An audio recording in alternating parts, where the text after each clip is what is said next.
No. Oh, it's so hard. That's what she said.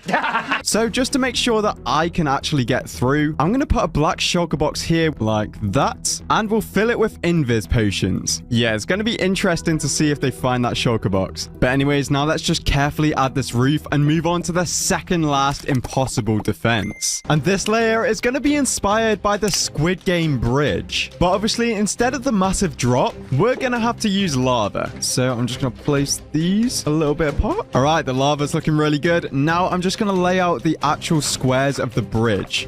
So I'm thinking we'll have them like 3 apart. All right, that's looking good. But now, of course, to make this actually work, we're going to use powdered snow and regular snow, but probably not in a way you'd expect. So first, let's just choose to have the left one be safe first. So we'll have regular snow. Then, of course, on the right one, we'll have the powdered snow. Next, I think we'll have the right one be safe. Then we'll go back to the left one being safe. And finally, we're going to have both platforms be powdered snow. And instead, we'll have the actual final platform just to the side here, made out of barrier blocks. So you can literally just hop onto it like this. But I know what you're probably thinking. Lockdown Life, you can easily tell which one is powdered snow. Like, who would jump onto this one? Well, believe it or not, I have thought of this. So I've got this lucky block texture, and now I'm going to go into textures and then blocks and then snow. We can open this up, and that is the texture for snow.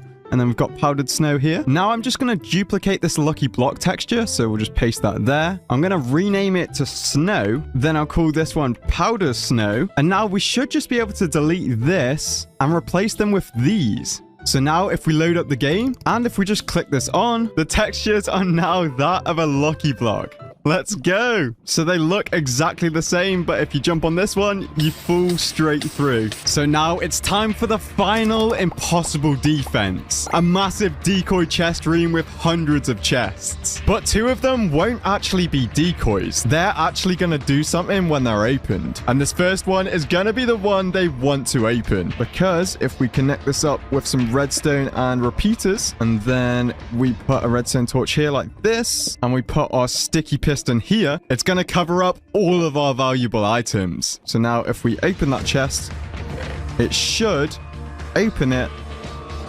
just long enough for us to see it. Just checking you can actually open it. Yep.